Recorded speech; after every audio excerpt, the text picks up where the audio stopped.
Hey everyone, my name is Wedge, and welcome to our Best of the Rest series, where we talk about the rest of Hour of Devastation that wasn't previously covered on the channel. Since we missed most of last week, we'll be including the best of those cards in these videos. So if you're looking for all the Hour of Devastation information you can shake a stick at, you've come to the right place. Let's do this thing. Act of Heroism is 2 mana for an instant. Untap target creature, it gets +2/+2 until end of turn, and can block an additional creature this turn. Talk about a game changer. I'm not saying this is first pickable by any degree, but it's more than good enough to make the cut as a top tier combat trick. You get some exert protection, a nice power toughness boost, and it can block an additional creature. That's so much upside for 2 mana. It's a lot of flexibility. Exactly what you want in a card like this. It's certainly limited playable. Aven of Endearing Hope is 5 mana for a 3/3 bird cleric with flying. When it enters the battlefield, you gain 3 life. This is definitely better than Act of Heroism, not that combat tricks and creatures are judged on the same scale, but if they were, Aven is much better. 5 mana for a 3/3 flyer is already worth paying attention to in Limited, but gaining that 3 life on entry to the battlefield? Definitely draft 1 or 2 of these if you can. It's a great card, solid stuff. Dauntless Aven is 3 mana for a 2/1 bird warrior with flying. Whenever it attacks, untap target creature you control. 3 mana 2/1 flyers have been around for a while now, and most of the time they come with some type of upside. This one's no different. If you have exert creatures, it's huge upside for the Aven, as they can both attack at the same time, and the Aven can untap your exerting creature. That's just good synergy. If you don't have exert, 3 mana for a 2/1 flyer is alright. It's not hugely amazing, but it's okay. If you already have a solid flying theme, it's a bit better to keep the flying pressure on. Disposal Mummy is 3 mana for a 2/3 zombie jackal. When it enters the battlefield, exile target card from an opponent's graveyard.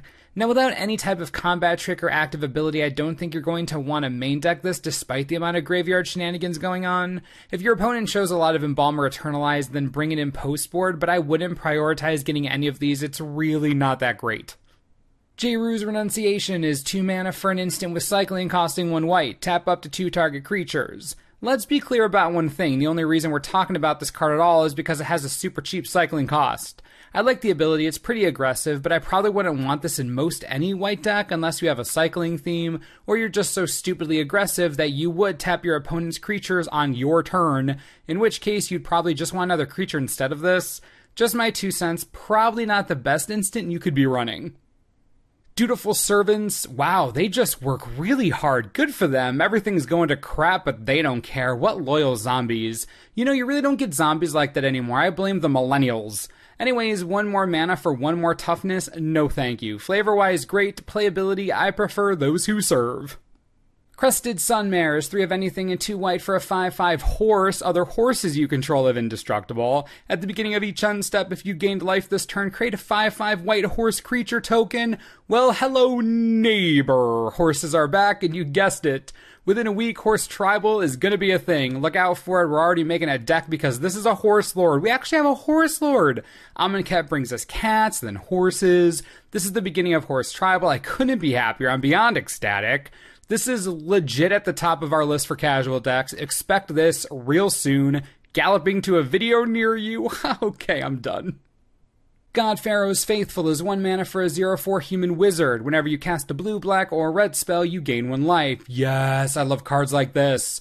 1 mana for a 0/4 isn't exactly breaking new ground for anyone. But this is super solid in a limited deck with any of the Grixis colors. It's not a first pick, but it's a decent filler in the right strategy. Mummy Paramount is 2 mana for a 2/2 zombie. Whenever another zombie enters the battlefield under your control, the Paramount gets +1/+1 until end of turn. Again, solid zombie tribal draft card. It's a 2 mana 2/2 with upside, so it's a decent draft filler in case you need that 22nd or 23rd card. It's nothing to go crazy over, don't pick it highly, but it's an alright filler. Oketra's Avenger is 2 mana for a 3/1 human warrior. You may exert it as it attacks. When you do, prevent all combat damage that would be dealt to it this turn. So we're looking at a 3-power creature at 2 mana that can be combat indestructible when it exerts. Okay, seems fine. I think the coolest part about this card is that in the artwork, the warrior is legit using Oketra's arrow as a spear. That's super duper awesome. Either way, it's decent filler. 3/1s for 2 take advantage of slower decks. It's worth an inclusion in your draft deck. Overwhelming Splendor is 6 of anything and 2 white for an enchant player or a curse. Creatures enchanted player controls lose all abilities and have base power and toughness 1/1. Enchanted player can't activate abilities that aren't mana abilities or loyalty abilities. Well, how you doing, super duper humility on a stick? Not that humility wasn't already on a stick, but you get what I mean. Overwhelming Splendor is a commander dream. We're talking a suppression spell to end all suppression spells. Not only do you shrink everything that player controls to base power 1/1, you remove all their abilities, and beyond that you hit the enchanted player directly, which means that even if they have artifacts with powerful effects, enchantments, equipment, that's all useless. If it isn't a planeswalker or a mana rock, it's basically worth nothing as long as the Splendor is online. Talk about a superbly ridiculous enchantment. This is what you use when you don't want to be friends with someone at the table anymore. I'm talking Zedru, Kaneos and Tiro, Angus Mackenzie thinks this is delicious, Queen Marchesa. They're 1/1 idiots against your 1/1 assassins, just savage. Splendor is a truly absurd card, I love it, just outrageous. Saving Grace is 2 mana for an enchant creature Aura with Flash. When it enters the battlefield, all damage that would be dealt this turn to you and permanents you control is dealt to enchanted creature instead. Enchanted creature gets +0/+3.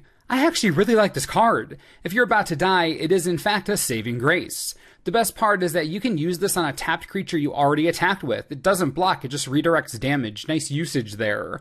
+0/+3 is an okay boost, it's no holy strength, but when it comes in at flash speed and saves you, I like it. It's a real good combat trick type card. Solitary Camel is 3 mana for a 3/2 camel. It has lifelink as long as you control a desert or there is a desert card in your graveyard. Super more camels. This one's actually not terrible. 3 mana for a 3/2 with lifelink sometimes is, I guess, it's decent. Much better than this garbage pile. Whatever, I mean, I guess it's fine. Let's just move on. Sunscourge Champion is 3 mana for a 2/3 human wizard with Eternalize costing 2 of anything, 2 white, and discarding a card. When the champion enters the battlefield, you gain life equal to its power. We've seen it before, and I'm sure we'll see it again. Eternalize creatures that synergize with themselves. Love it, 10 out of 10. You gain 2 life straight away, and then when you want to Eternalize it, you do lose a card, which sucks, unless you have an extra land to ditch or another Eternalize card you can bring back. Anyways, when you Eternalize it, you then gain 4 life. Good way to stay in the game. If you discard the right card, it's a nice tempo gain as well. Eternalize is looking real sweet in this set. This card's good. Now, most of what we covered today was spoken about in terms of limited play, as that's what most commons and uncommons are good for. As we continue through the colors, pay attention to which colors you think have the most depth. When we're all done with these Best of the Rest reviews, the pre-release guide is going to take all this information and help you make informed decisions for your event. Stay tuned, as we'll be churning these out super quickly before pre-release, and after pre-release, more content than you can shake a stick at. I do hope you enjoyed the video, and as always, thanks for watching, and we'll see you next time. This video is brought to you in part by TCGplayer.com. Hour of Devastation pre-release is closing in, which means that you'll be able to get product real soon, almost a week away. You can pre-order boxes of the new set right now on TCG Player for only $88 each. $88! Stupidly cheap. If you don't have a local game store or yours is charging way too much, we got you back. Just click the link on the screen. Helps the channel. We all win. Enjoy.